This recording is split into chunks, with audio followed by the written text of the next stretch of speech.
Today's trip takes us to Orlando. We are at the Hyatt Regency doing something a little differently, a little spur of the moment, but she was very enthusiastic when we found out about this. So let's take a look and see what the heck's going on at the Hotel Hyatt Regency, Orlando.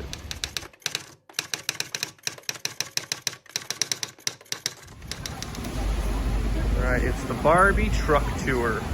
Apparently they're doing a Barbie convention here today, and they have this traveling truck selling merch. Very excited.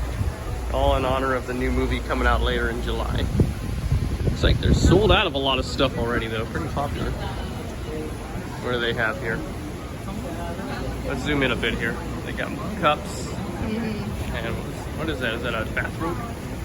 Coasters, hats, patches. I think it's a pullover hoodie, like a plush pullover hoodie. No cash transactions. What do they have on the sold out? See, everything's sold out, as you can see up there already. Stuff is. Well, this funky looking band's going to be traveling the country here for last day in Orlando, and then it's going to be heading to St. Louis after this. So there you go. Check their social pages on Twitter, Instagram, and Facebook. They'll tell you where it's going and if it's coming towards your town. The license plate part.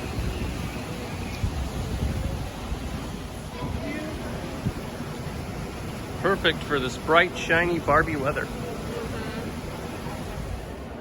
It's like on the same day of the Hyatt Regency, they're also doing the dance awards. Apparently, you got some kids out here practicing. You know, this isn't really my scene necessarily, but she wanted to come check it out. I support that, and of course, willing to go off the beaten path a bit to check out her interests as well. Plus, from what I heard, they're releasing a new Malibu Stacy doll here today. Same as the old one, but I hear she's got a new hat. I gotta go get that new hat. Let's go. But she's got a new hat.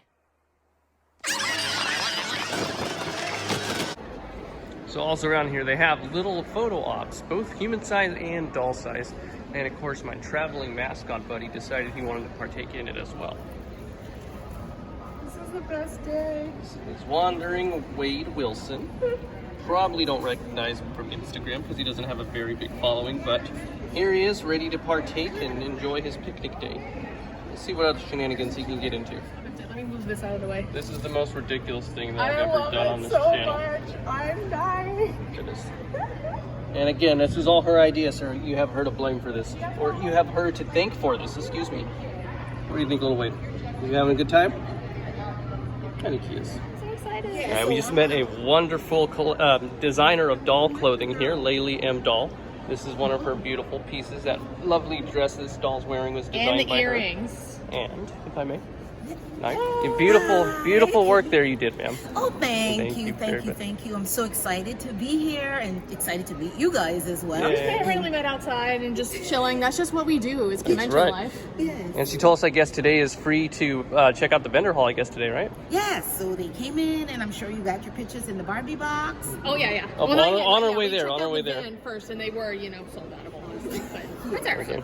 Oh, Less money Cool. to spend. That's right. Well, thank you very much, ma'am. Great meeting you. You too. Have a great convention, and make sure to check out Miss Layla's Doll's clothes on her Instagram and her Etsy page right here. It's Barbie's dream photo op. There you go. Lovely pose. I love it. Listen, I have curated this film for Warner Brothers so many times.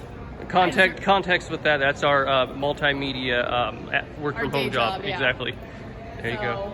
And I'm still excited for this movie, despite getting so many tickets about this movie. And look at all the lovely pink balloons. I love it. There we go. There we go. Oh, yes. Help!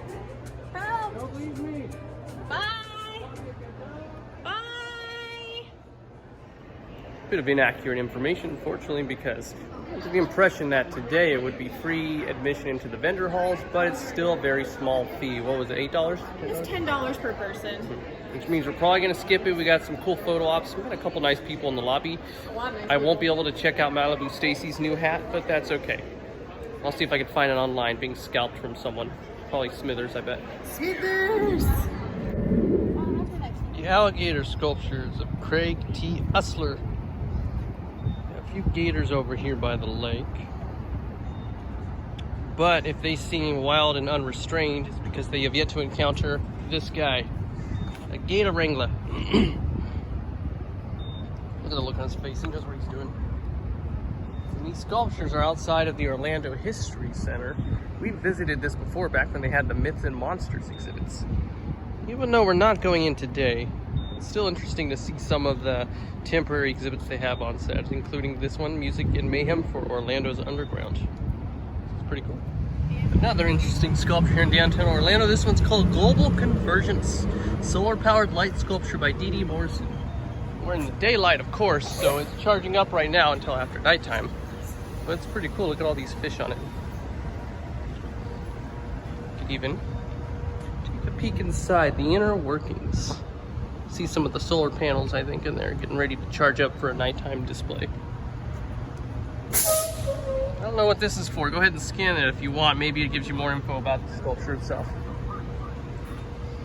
But pretty neat. If you just happen to look around in downtown Orlando, you can see all sorts of interesting architecture and sites. You never know what's right around the corner. Hello all, checking in real quick. Just to let you know that things are going to take a slightly different tone forthgoing. Now, I don't want things to be any sort of disrespect intended, from kind of the silliness and jauntiness of the first part of the video to where we're going forward. Things are going to get, as I said, a little more serious, since we're going to be taking a look at some gravestones. And again, it's no disrespect whatsoever towards anybody who is actually buried there, in being presented in contrast with, you know, a silly Barbie photo op sort of thing.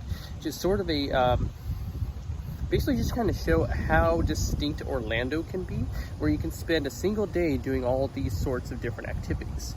So let's go ahead and move forward. First step we're going to go is to the Orlando Public Library, though, because they do have there, on their 4th floor, they have the archives from Walt Disney, where you can take a look at a lot of different documents of the theme park. So we're going to take a quick peek at that and then move forward from there. So let's go check it out.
Actually have this book, it's really good. Recommended.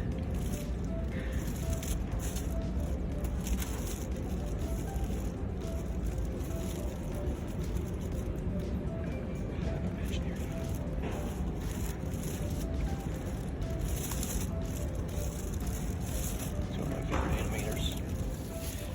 What do you got here? So this is Epcot Building Code from Reedy Creek. And they have a whole bunch of them. And they have a whole bunch of periodicals back there For too. public access, yeah. That's cool. All the details about the inner workings. I'm looking to see if they have anything that like has the actual names of attractions and things on there.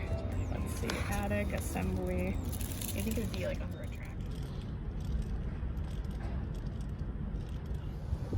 All right, our next stop now is going to be, as I mentioned before, something a little more solemn, but we, of course, always try to be as respectful as possible. Some very interesting gravestones in the Orlando area, with the first one being located in a cemetery that's surrounded by lots of happy little trees. You'll see exactly what I mean once you see who we're going to visit. So we're going to go ahead and move on forward, and let's see what comes up next. not sure whose gravesite this is. We got the initials IHS, but it's a beautiful sculpture. And they actually have this little stool right here in the armrest too, so you can kneel and pray and offer your respects to the individual buried here.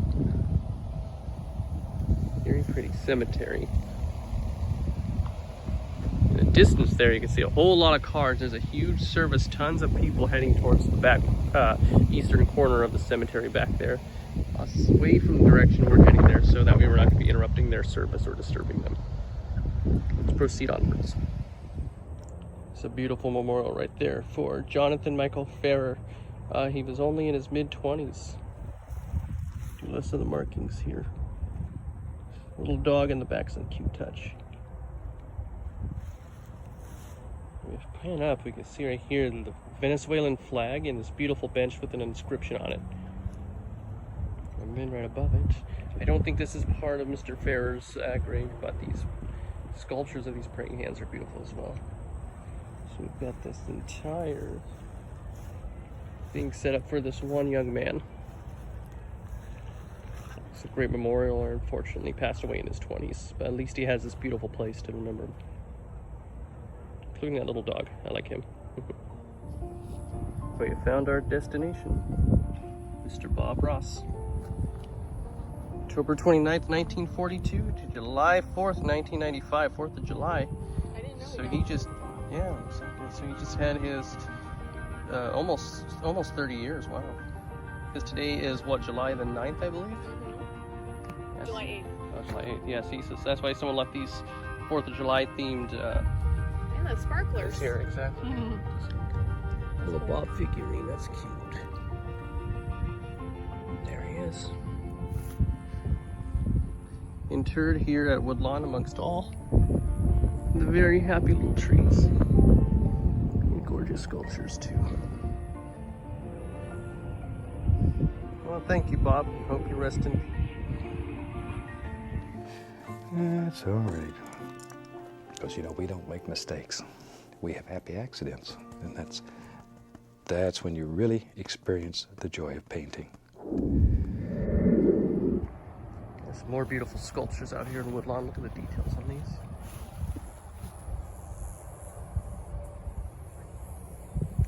This one, fortunately, appears to have some of his fingers missing. Hopefully that was just wear and tear and not vandalism. Back up a bit so you can get the full scope of this sculpture.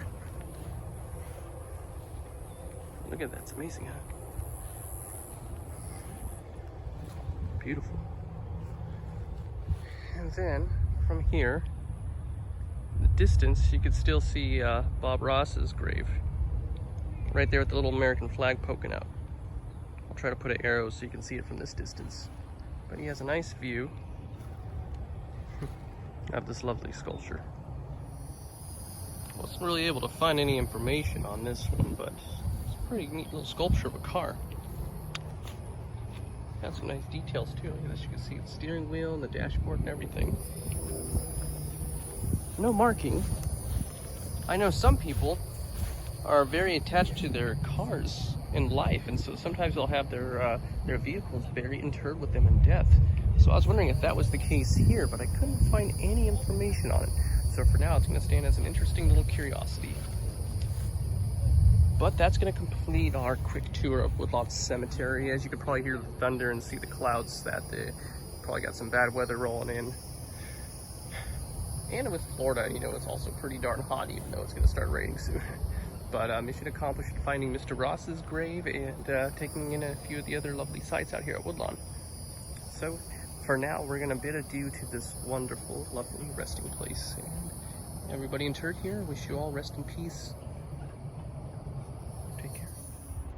This beautiful sculpture blends right in with this tree trunk. So unless you get up close to it, you probably won't even realize that we're looking at an eagle here. That's cool.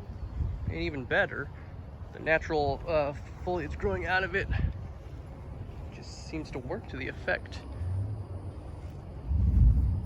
It looks like it was probably more carved from nature than the hands of man. Obviously that's not true, but the appearance it has looks like it. It's very pretty and I like it a lot. Very nice.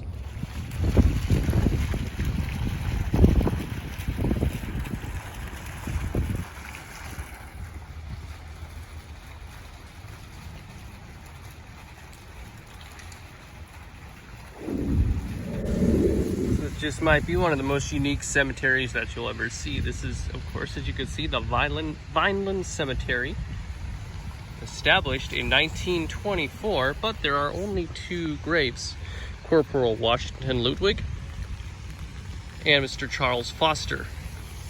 Both are interred as Civil War soldiers. So they have, of course, been buried here since the 1920s, and the landowner has fenced it off because said cemetery is located right in the parking lot of a Publix grocery store. Let's get a better look from back here. As you can see, right here, fenced off.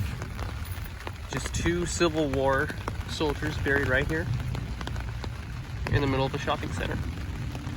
Very interesting. So, gentlemen, rest in peace. I'm glad we have at least this small little section to afford you some peace and quiet. Right here, in the midst of our summer storm. Fare thee well, gentlemen.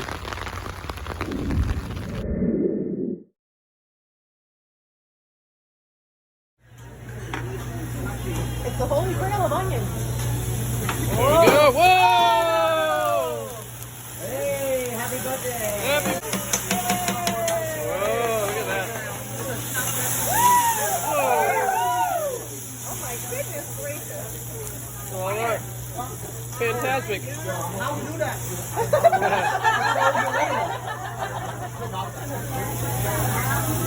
It's worth the wait. Here we go.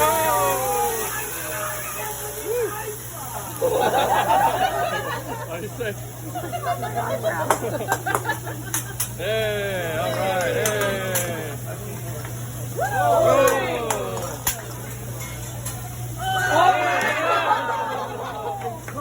That's fine. What are you doing, huh? What are you doing? Kobe.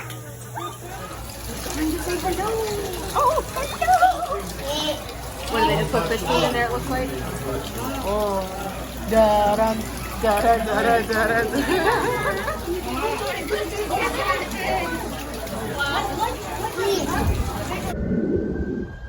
Thus concludes today's trip.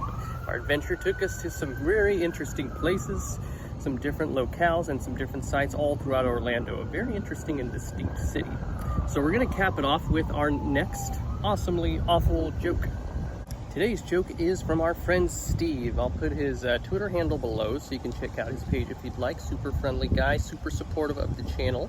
And he did, of course, give me that beautiful plaque with the logo with the feather on it. So Steve, thank you very much. And also for this joke, here's the joke.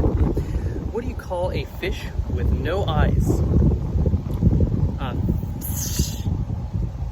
That's spelled F-S-H, just so you know.